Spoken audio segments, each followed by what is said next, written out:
Sarah Miller, 28, worked as a financial analyst in Boston.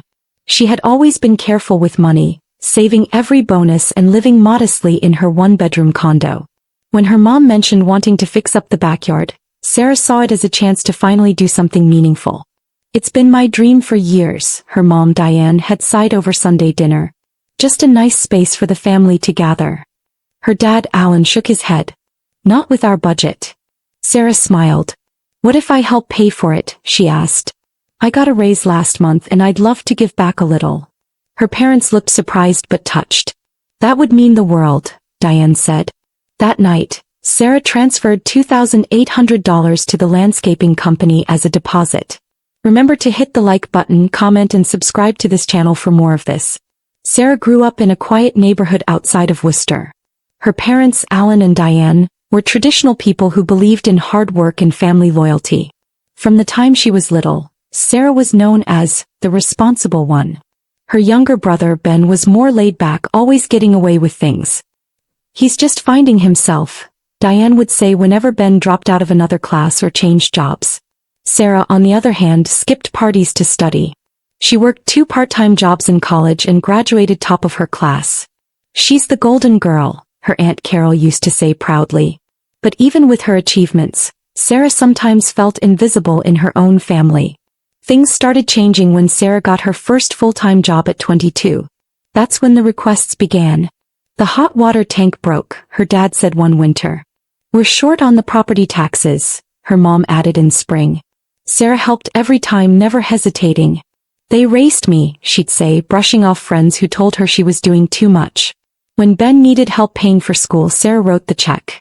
When their old car broke down, she handled the down payment. At first, her parents were full of gratitude. But over time, the thanks turned into silence. It was just assumed she'd take care of things. She noticed but said nothing. The family home was a modest 2-story with peeling paint and a tired backyard. It wasn't much, but it held all their memories. Birthdays, snowball fights, backyard barbecues. Her mom had always dreamed of turning the backyard into a space for family gatherings. "Maybe a patio with a pergola," she said one night, showing Sarah pictures on her tablet. "Some string lights, maybe an outdoor kitchen someday." Sarah nodded. "Why not make it happen now?" she said. "I can help cover the cost." Diane's eyes lit up. "Are you serious?" Alan chuckled. "Don't go spending your hard-earned money on us." "It's not spending," Sarah replied. "It's a gift." After that dinner, the planning began. Sarah arranged meetings with local landscaping companies and helped her parents choose designs. "I like this stone," Diane said, pointing to a sample. "Feels warm and cozy." Alan agreed, saying it reminded him of the vacation home they once stayed at. Sarah encouraged them. "Pick what you love, not just the cheapest option," she said. They finally chose a company called Green Space Landscaping.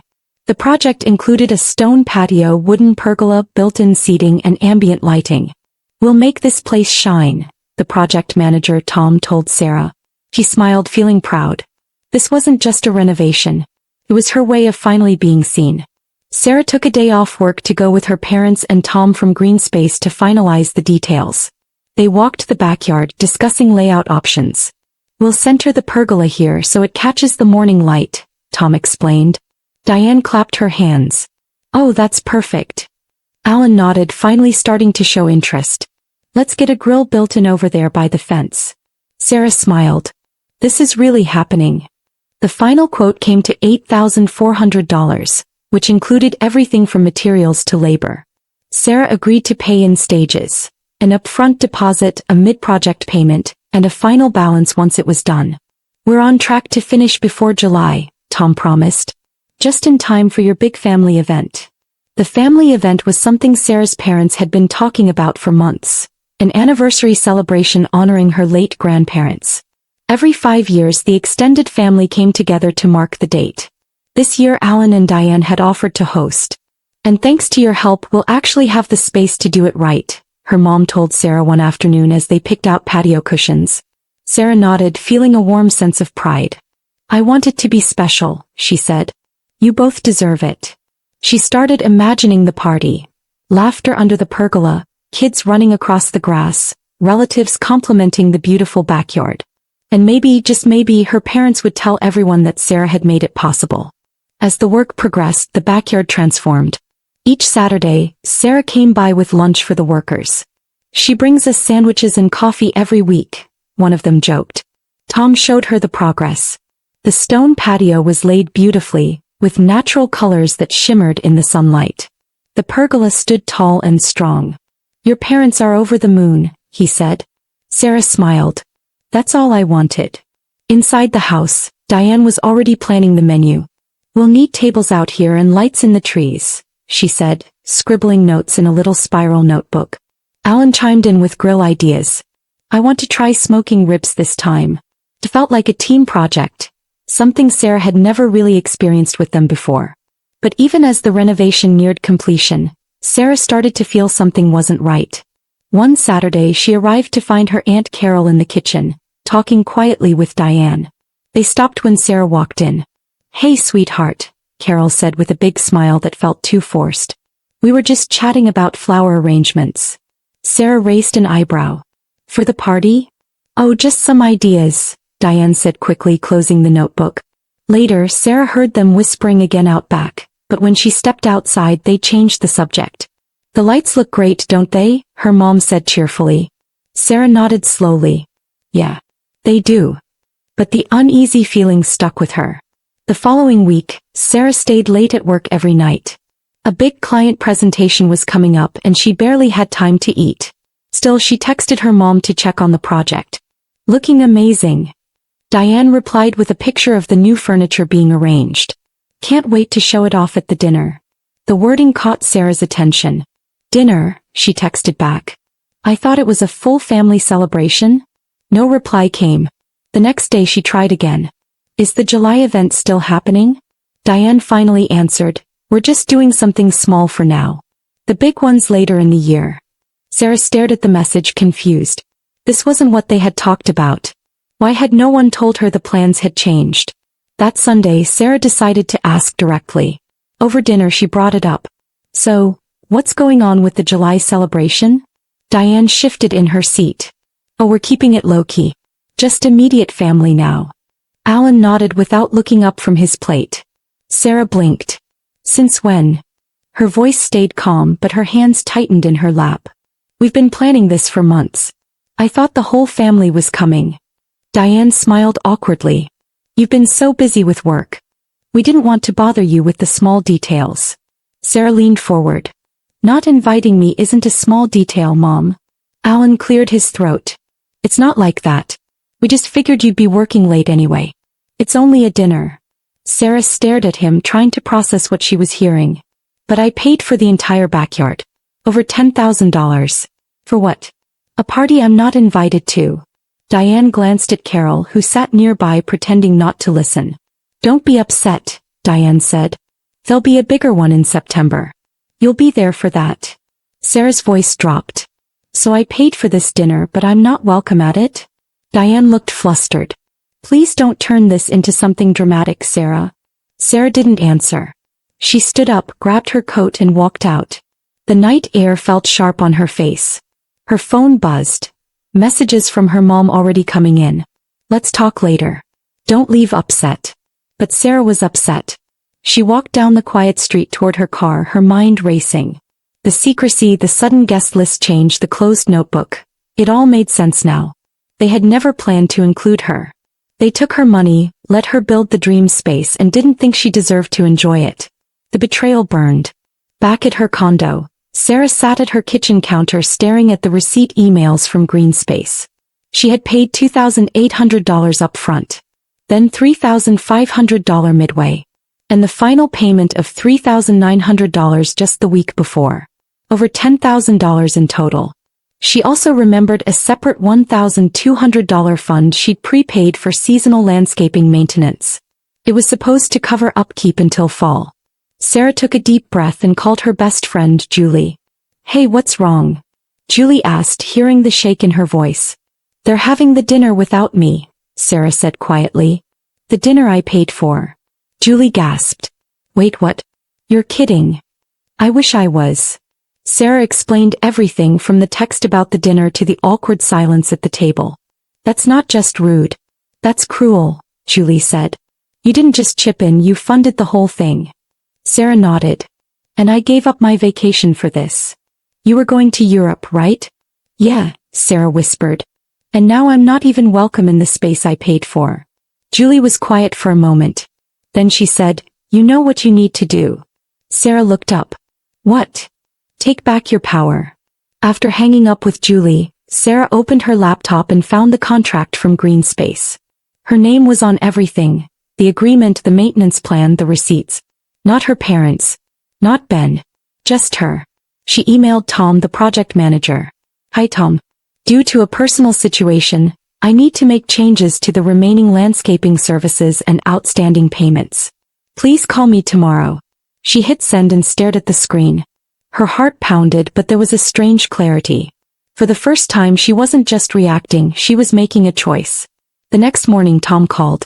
Hi Sarah, is everything okay? The work is beautiful, Sarah said. That's not the problem. She explained in simple terms that she had paid for everything, but had been excluded from the event the backyard was meant for. I understand, Tom said gently. So what would you like to do? Can we stop the pending subcontractor payments? She asked. And freeze the maintenance fund? Tom paused. Yes, we haven't processed Monday's payments yet. And the seasonal fund hasn't been used. I'll need written confirmation. You'll have it in 10 minutes, Sarah replied. After sending the email, Sarah drafted a short text to her parents. Hi. I've canceled the remaining landscaping payments and paused the maintenance services. Since I'm not considered part of the celebration, I won't continue funding it. We can talk if and when you're ready to be honest with me. She stared at the message. Her finger hovered over the send button. Then she remembered the phrase her dad used. Don't be dramatic. She hit send. It was quiet for a full minute. Then her phone buzzed nonstop. 12 missed calls. Then 20. Texts flooded in. Diane's first message. What do you mean cancelled? Call me now. The next one was angrier. You're being childish. Fix this immediately. Alan chimed in. This is unacceptable. The contractor just called us. They're threatening legal action. Sarah closed her eyes. She breathed in slowly. Then came a message from Ben. Mom and Dad are panicking. Maybe we can talk through it? I'm not saying they're right, but this whole thing's gotten messy. Sarah didn't reply. She needed time to think. That evening, Sarah returned home to find her parents waiting outside her building. Diane was pacing and Alan had his arms crossed, looking furious. Sarah, her mom called the moment she saw her. You can't do this. The backyard is finished. People are coming. We need to talk, Alan added, his voice tight. Inside. Sarah took a deep breath. Fine. But if we're doing this, we're doing it calmly. Diane pushed past her as she unlocked the door. You've embarrassed us, Sarah. You're acting like a child. Sarah turned to face her. No, Mom. I'm finally acting like someone who knows her worth. Inside Sarah's condo, the tension crackled. Diane stood in the living room, arms folded, while Alan hovered near the door like he was ready to leave the second things got uncomfortable. You've created a huge mess, Diane said, her voice sharp. The contractors are threatening liens. They'll get paid, Sarah said, steady. Just not by me. I've already contributed over $10,000. Alan raised his voice. We can't just come up with $3,000 overnight. I wasn't planning to spend that money either, Sarah replied. I was saving for a vacation. One I canceled to help you. Diane's mouth opened, but Sarah continued. And I wasn't even invited to the dinner. Diane scoffed. It's just a dinner. The big event is in September. Then why did you avoid telling me the truth? Sarah asked. Why did you hide the notebook every time I walked in the room? Alan sighed. You're being dramatic. That word again. Sarah exhaled. No. I'm being honest. You took my money, smiled through it, and planned an event behind my back. At that moment the doorbell rang. Sarah opened it to find Ben standing there, looking like he'd been dragged into something he didn't want to be part of. I figured I should come, he said. Heard Mom from the elevator. Ben stepped inside, glancing between their parents and Sarah. So, what exactly is going on? Diane pointed at Sarah. She canceled the payments to the landscapers. Ben blinked. Wait, what? Why? Because I wasn't invited, Sarah said flatly. To the dinner? The one in the new backyard. Ben's face shifted. You weren't. Diane waved her hand. It's just immediate family. Ben hesitated. But, she is immediate family. Sarah folded her arms. Apparently not important enough to be included. Ben sat down on the couch, rubbing his temples. This is bad. Ben looked at their parents. Did you really plan this thing and leave her out after she paid for everything? Diane's eyes narrowed. It wasn't meant that way. Alan stepped in. We just didn't want to overwhelm her. She works long hours. Ben frowned. I think she can decide what overwhelms her. This whole situation is messed up. Diane turned to him, frustrated. So now you're siding with her? I'm not taking sides, Ben said calmly. I'm stating facts. Sarah paid for the entire renovation. She deserved to be part of the celebration. Sarah felt a flicker of hope. Finally, someone was standing up for her. Alan's tone shifted. Look, we can't change what's already been planned. People are coming. The dinner is happening. Then find a way to pay for it, Sarah said. Because I'm done being used like an ATM. Diane's face hardened. That's not fair. We raised you. We've done everything for you. And I've returned that tenfold, Sarah replied. College expenses for Ben? Covered. Your car? My down payment. I never asked for anything in return. Just inclusion. Ben looked stunned. Wait, you paid for my tuition? Senior year, Sarah said softly. Mom and Dad told me it came from savings. Ben turned to their parents. Why didn't you tell me that? Alan looked down. Diane didn't answer. Because they wanted you to feel supported, Sarah said, and they wanted me to keep giving without asking questions. Ben's voice grew firmer. That's not okay. You've always done the heavy lifting and never gotten credit. Sarah looked at him, eyes stinging. I just wanted to feel like part of the family, not the help. Diane's voice cracked. We never meant to hurt you. Intentions don't change the outcome, Sarah said. You excluded me after I gave you everything. There was silence. Finally, Alan spoke. So what do you want us to do? Sarah met his eyes. I want you to pay the remaining $3,000. I'll release the maintenance fund. That's $1,200. But I won't fund anything else related to the dinner. That's fair, Alan said slowly. Diane looked like she wanted to object but didn't. Ben spoke again. I think we should also talk about how we treat each other in this family. This can't happen again. Sarah's heart beat faster. It was the first time she'd heard anyone else in the family say those words aloud. After a long, tense moment, Diane sat down and rubbed her forehead. I don't know how we got here. By not listening, Sarah said quietly. By assuming I'd never speak up. Alan nodded. We made a mistake. I can admit that. Diane looked at Sarah. You've always been the strong one.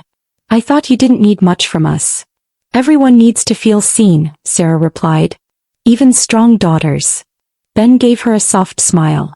I'm glad you finally said something. Me too, Sarah whispered. Even if it hurt. The conversation ended more peacefully than Sarah had imagined. Her parents agreed to pay the contractor and accepted that Sarah would no longer fund the dinner. Diane promised to rethink how she showed appreciation, though Sarah knew change wouldn't happen overnight. We'll fix this, Alan said as they stood to leave. It'll take time, but we will. Ben hugged her at the door. Thanks for always having my back, he said. This time I've got yours. Sarah smiled. That means more than you know. When they left, she sat on the couch, breathing deeply. The shift had started. That week, Sarah stayed quiet. No text to her mom. No calls to check in. She needed space.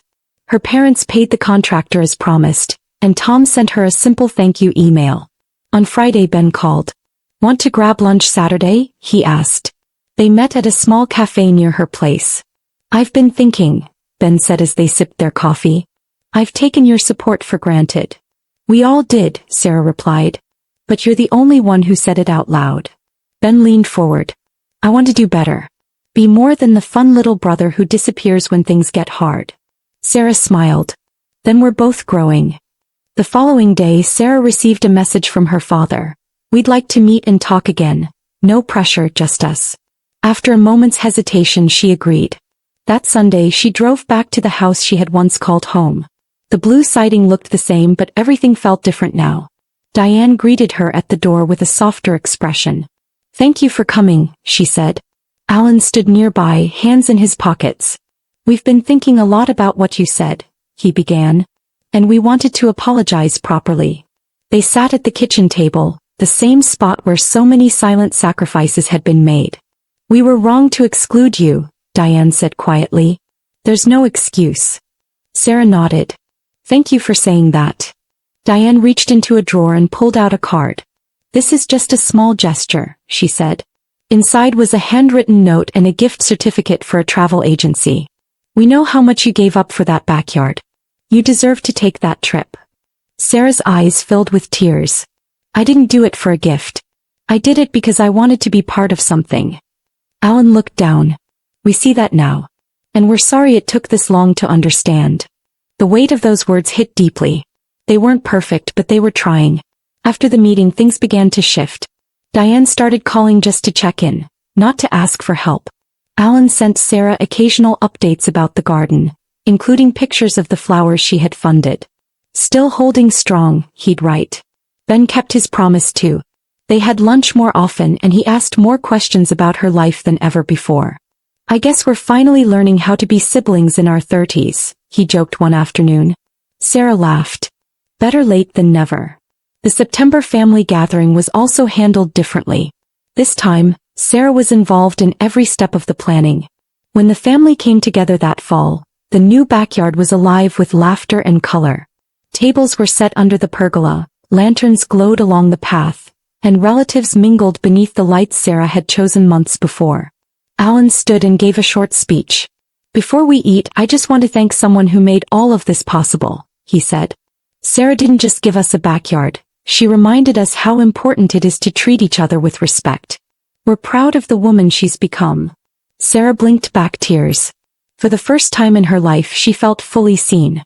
As the celebration continued, Diane leaned over and took Sarah's hand. "You've always been our rock," she said. "But we forgot rocks have feelings too." Sarah laughed through the lump in her throat. "I just wanted to feel like I belonged." "You do," Diane said.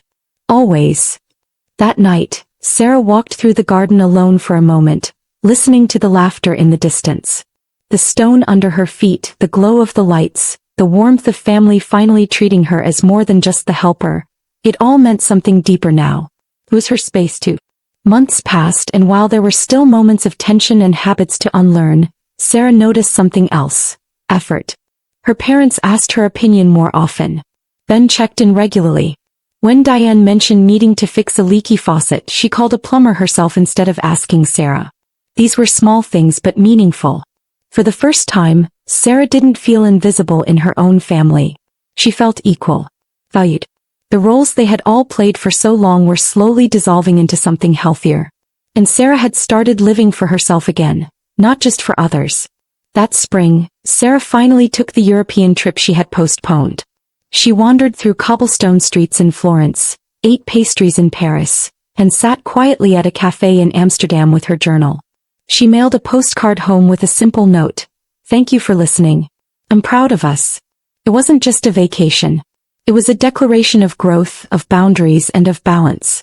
She had given generously, but now she was learning how to give to herself too. The backyard may have started it all, but the true renovation had happened within her family. And within herself.